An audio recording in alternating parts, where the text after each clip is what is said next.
ثم جعلناك على شريعة من الأمر فاتبعها ولا تتبع أهواء الذين لا يعلمون.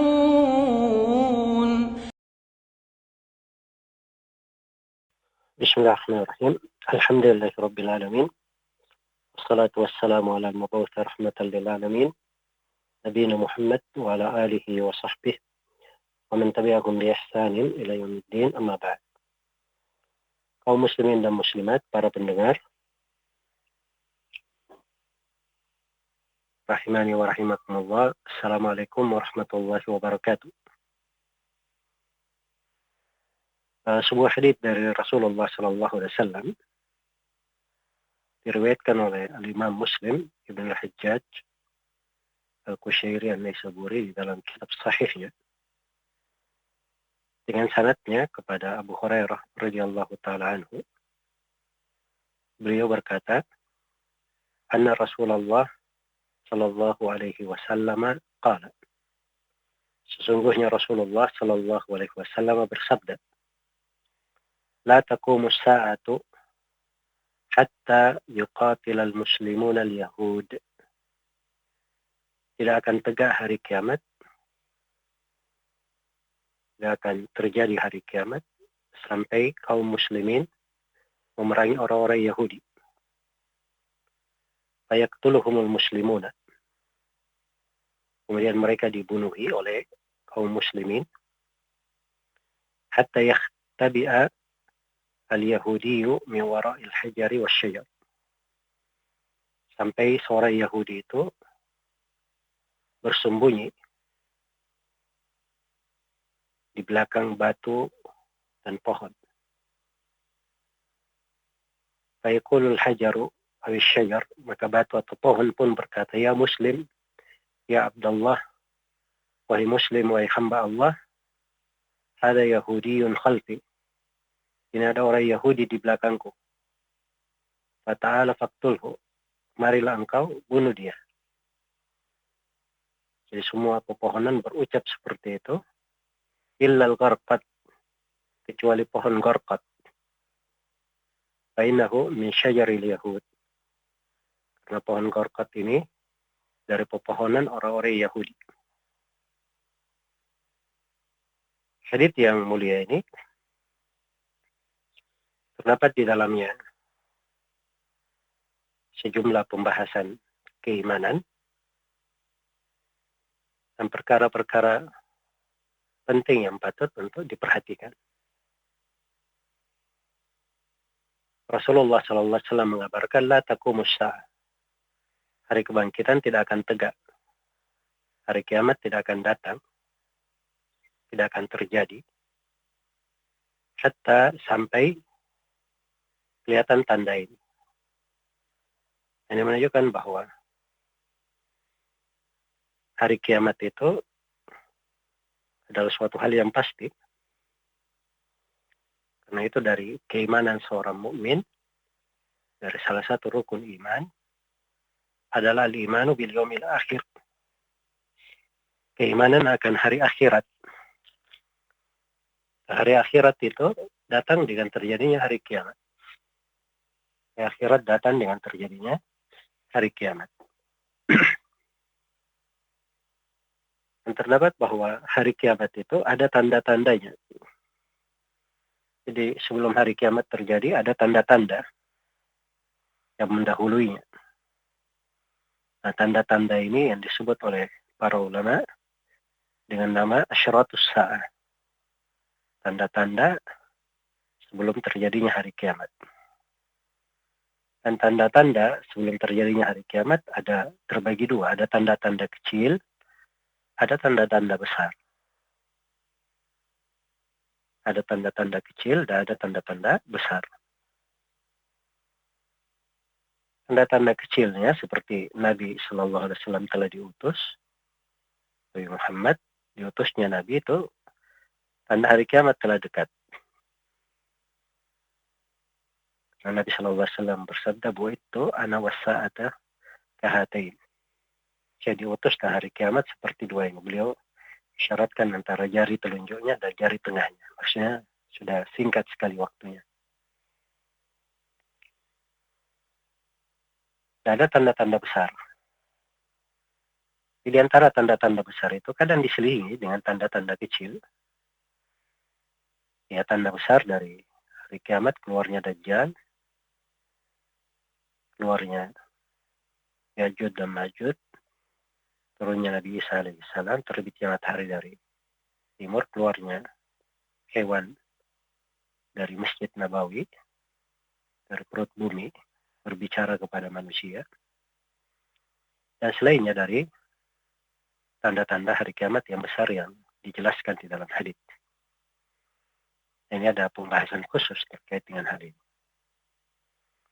Dan di sini diterangkan salah satu dari tanda hari kiamat. Nah, hari kiamat tidak akan tegak sampai terlihat tanda ini. Di antara tandanya, hatta yuqatilal muslimun al-yahud. Sampai kaum muslimun memerangi orang-orang Yahudi. Kaum muslimin memerangi orang-orang Yahudi. Ya. Yahudi ini dari suatu umat dari manusia, termasuk makhluk-makhluk yang sangat rendah dan hina.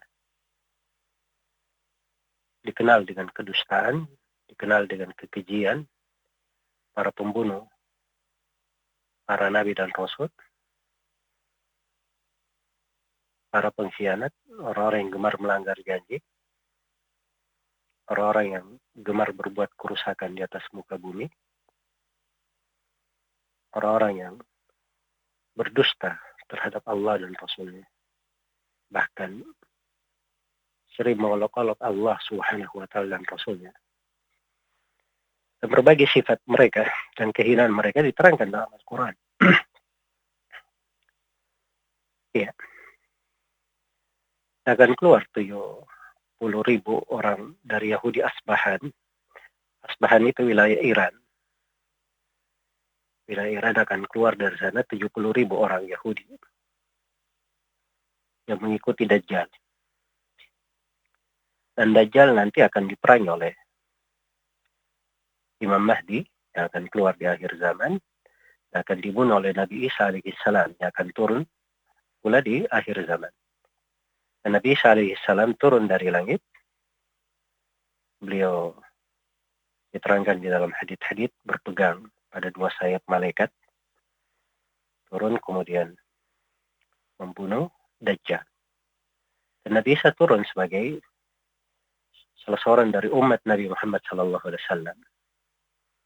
bukan sebagai seorang Nabi dan Rasul. Karena itu Nabi Isa alaihissalam sholat di belakang Imam Mahdi yang merupakan pimpinan kaum muslimin pada waktu itu. Ini beberapa dari kejadian di akhir zaman dikabarkan dan diberitakan oleh Nabi SAW pasti akan terjadi. Iya. Ini kejadian yang disebut di dalam hadits. Wallahu alam apakah pada saat Nabi Isa telah turun atau pada saat sebelumnya atau pada kejadian sebelumnya. Ini tidak diterangkan dalam teks hadits yang kita bacakan tadi.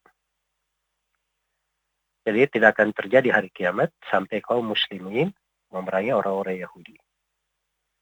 Lalu kaum muslimun membunuh orang-orang Yahudi itu. Iya. Jadi kalimat peperangan itu ada sebabnya di dalam syariat kita. Karena orang-orang Yahudi ini dari orang-orang yang berbuat kezaliman, sering memusuhi, sering berbuat kerusakan. Iya. Maka keberadaan kaum muslimin memerangi mereka itu adalah hal yang wajar. Nah, mereka ini adalah sumber kerusakan di atas muka bumi. Dan mereka yang selalu memerangi manusia, melakukan pengkhianatan. Sudah berjanji pun, kalau sudah melakukan perjanjian, pasti mereka akan melanggar janjinya. Itu dari kebiasaannya orang-orang Yahudi. Maka kaum muslimin akan membunuhi mereka waktu itu, sampai Orang-orang Yahudi bersembunyi di belakang bebatuan dan pepohonan. Bersembunyi di belakang bebatuan dan pepohonan. Maka bebatuan dan pepohonan berkata, "Ya Muslim, wahai Muslim, ya Abdullah, wahai hamba Allah, ada Yahudiyun khalfi, fata'al faktulhu." Ini ada Yahudi di belakangku. Kemarilah engkau, bunuhlah dia. Sehingga Yahudi ini tidak ada tempat bersembunyi. Dia bersembunyi kemanapun, bebatuan, pepohonan akan berbicara. Ini ada orang Yahudi bersembunyi di belakang saya. Iya. Itulah akhir dari kezaliman, dari kesewenang-wenangan, dan dari sikap kerusakan dan melampaui batas di atas muka bumi. Ini kejadian pasti terjadi.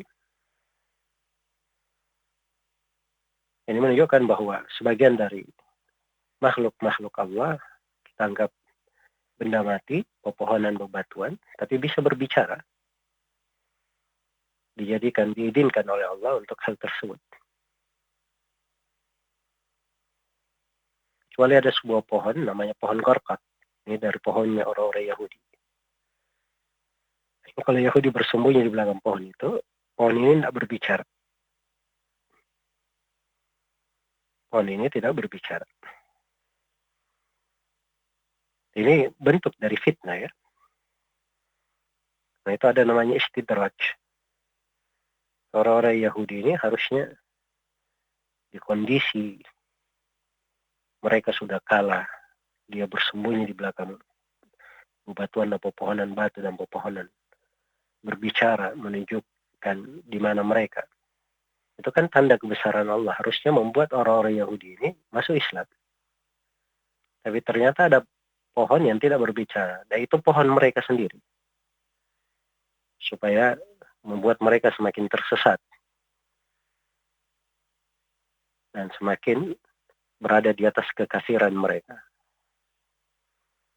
Karena itu jangan tertipu pada sebagian orang-orang kafir, orang-orang yang menyelisihi. Dia mendapatkan misalnya hal yang aneh atau hal yang langka. Mendapatkan pertolongan, belum tentu mereka di atas kebenaran. Kadang hal tersebut Allah jadikan pada mereka untuk menambah kesesatan di hati-hati mereka dan membuat mereka semakin besar dosa dan kekafirannya, sehingga siksanya akan semakin besar dan dahsyat pada hari kiamat. Di sini ada satu hal yang patut direnungi, diperhatikan.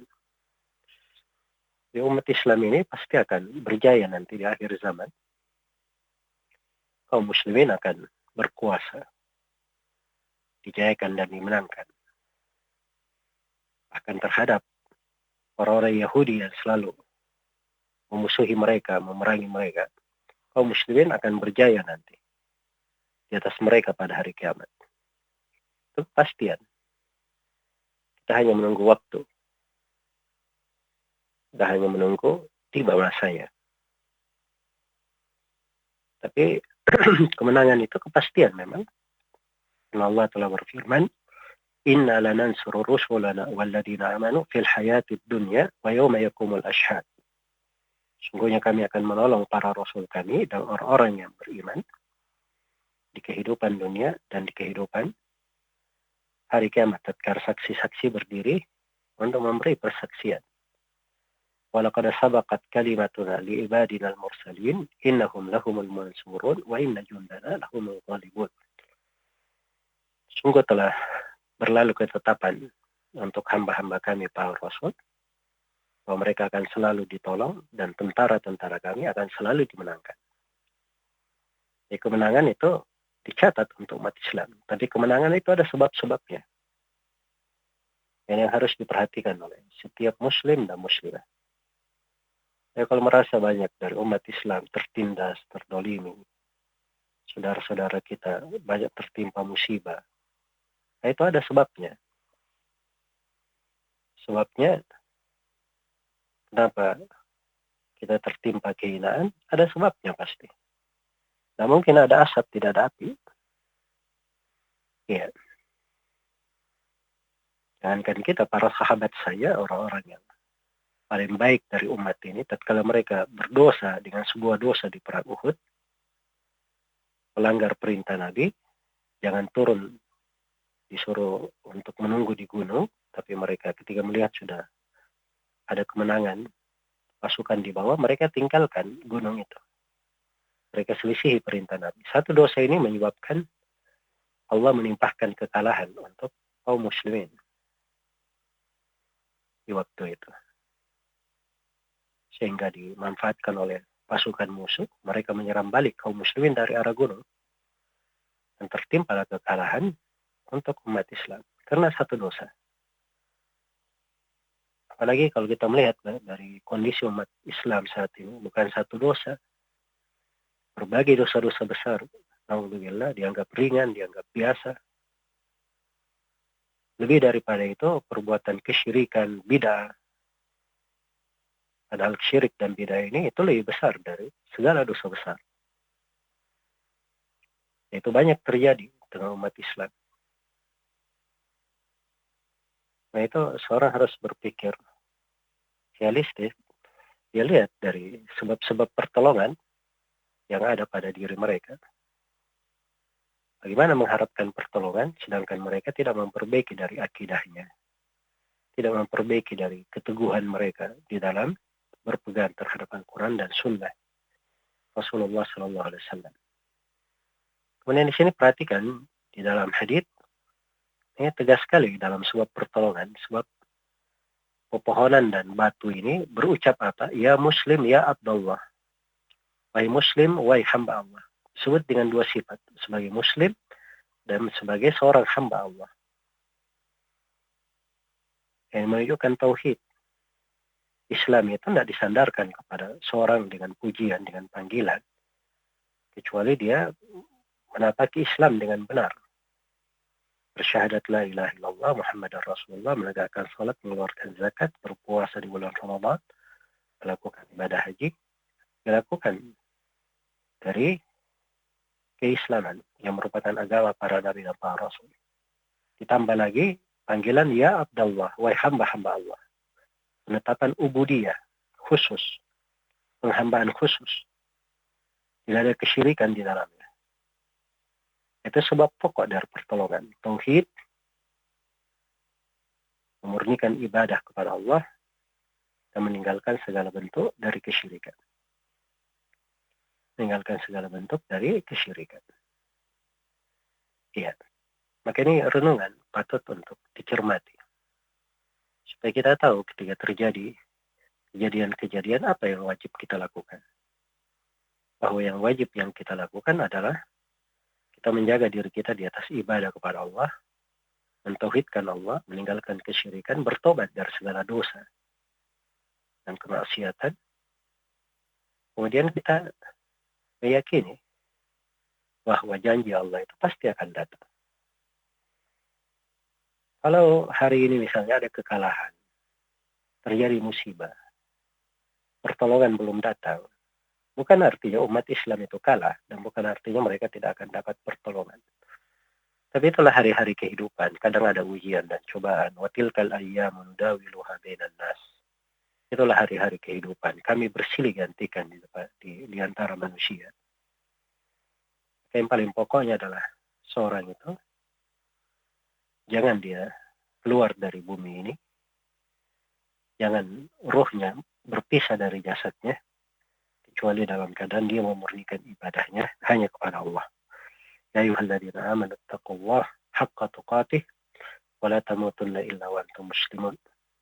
Wahai orang-orang yang beriman, bertakwalah kepada Allah dengan sebenar-benar takwa, dan janganlah sekali-sekali engkau meninggal kecuali sebagai seorang muslim. Semoga Allah memberi taufik kepada semuanya. Wallahu ta'ala.